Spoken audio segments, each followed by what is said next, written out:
Good morning बच्चों। आज हम गणित के अंदर संख्याओं की बात करेंगे। संख्याओं के स्थान की 1 से लेकर के 1000 तक की संख्याओं के बारे में हम जानेंगे और समझेंगे कि कौन से अंक का कौन सा स्थान होता है। जैसे यहाँ पर दर्शाया गया है कि एक इकाई क्या होता है? अकेला एक। इसी तरह इकाई के बाद पहला अंक हमारा जो सबसे पहला होता है वो होता है इकाई का। इकाई के बाद आता है दहाई। दहाई के बाद सैकड़ा, सैकड़े के बाद हजार, ये होता है। लेकिन इसमें जो क्रम होता है हमारा संख्याओं का वो ऐसे हम लिखते हैं: इकाई, दहाई, सैकड़ा, हजार। ये हमारा सही से क्रम होता है संख्याओं का। इकाई जो सबसे पिछला अंक होता है किसी भी संख्या का वो इकाई, फिर दहाई, फिर सैकड़ा और उसके बाद हजार। उसके बाद आगे की जो संख्याएं वो चलती रहती हैं। एक इकाई जो होता है वो 1 के बराबर होता है, अकेला इकाई यानी कि अकेला। उसके बाद आता है दहाई। अगर हम एक दहाई की बात करें तो एक दहाई बराबर होता है 10 के। एक दहाई किसके बराबर होता है? 10 के। इसी तरह दहाई के बाद एक सैकड़े की अगर हम बात करें, एक सैकड़ा, सैकड़े के अंदर कितना हो जाएगा? एक सैकड़ा यानी कि 100। भी देखिए, एक है तो इकाई है, इकाई। अब दहाई है, इकाई, दहाई। ठीक है, ये दहाई का अंक क्या है? 1 है। इकाई का अंक यहाँ 0 है। पूरी संख्या क्या बनेगी? ये एक दहाई यानी कि 10। इसी तरह ये इकाई, दहाई, सैकड़ा, ये पूरी संख्या जो है वो एक सैकड़ा यानी कि 100। इसके बाद आता है 1000। इकाई, दहाई, सैकड़ा, हजार। ये हमारा हो गया 1000 तक की संख्याएं। अब हम इन संख्याओं को कैसे दर्शाते हैं? इसके अंदर अगर हम बात करें, अगर हमें मान लीजिए हमारे पास 10 इकाई है,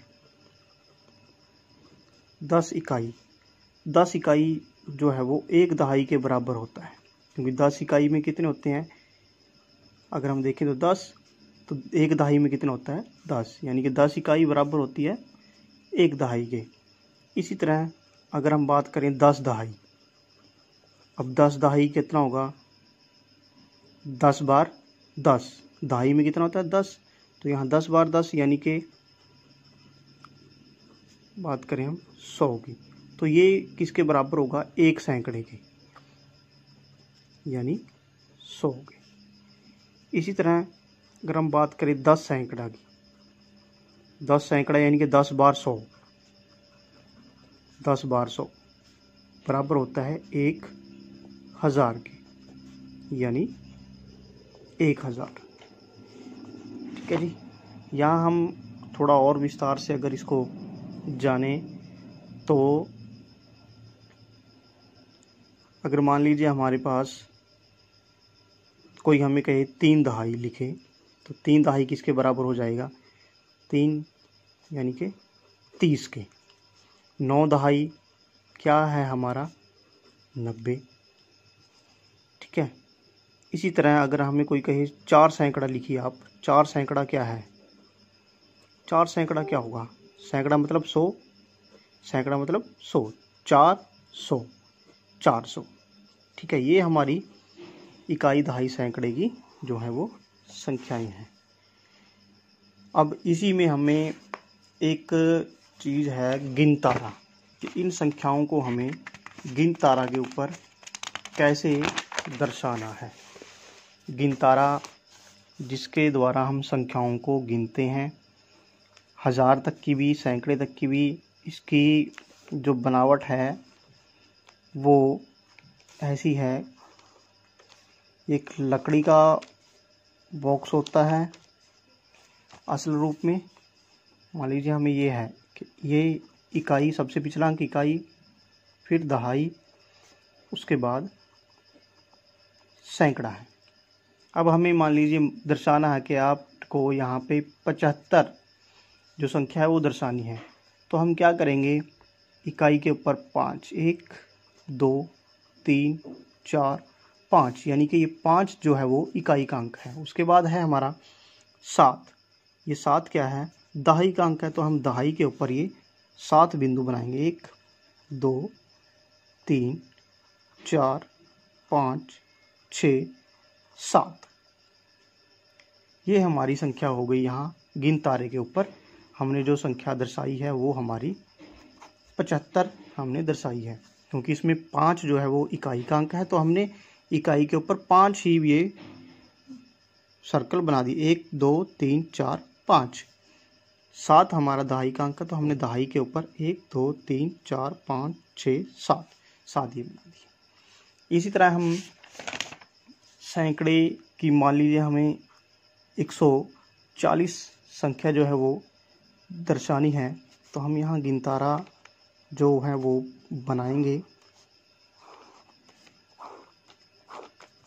हम यहाँ पे लिख सकते हैं इकाई, दहाई, सैकड़ा, हजार। अब यहाँ पे हमारा इकाई का क्या है, 0। 0 का मतलब है कि हम अब इकाई के यहाँ पे कुछ भी नहीं दर्शाएंगे, इसको खाली छोड़ देंगे। उसके बाद हमारा क्या है, दहाई का अंक क्या है, 4। तो हम यहाँ दहाई के ऊपर 4 बिंदु या सर्कल बनाएंगे, 1 2 3 4। उसके बाद हमारा अंक आता है सैकड़ा। यहाँ 1 हमारा सैकड़ा है, 1 अंक, तो हम यहाँ इसके ऊपर 1 दर्शाएंगे। तो जब हम इसको लिखते हैं 1, यहाँ कितने हैं 4, यहाँ कितने हैं 0, तो ये हमारी संख्या बनके 140 आ जाती है। अब आपको इसी तरह के कुछ सवाल और दिए जाएंगे, आपको गिनतारे के ऊपर वो संख्याएं दर्शानी होंगी। तो मैं आपको ये संख्याएं अभी जो कुछ सवाल हैं इससे जुड़े हुए वो आपको भेजता हूँ, वो आपने करने। अगर किसी को समझने में कोई दिक्कत आई होगी, कुछ नहीं समझ में आया, तो आप मुझसे दोबारा कॉल करके पूछ सकते हैं, मैं आपको समझा दूंगा। और ये तीसरी और चौथी दोनों कक्षाओं के लिए काम है। धन्यवाद।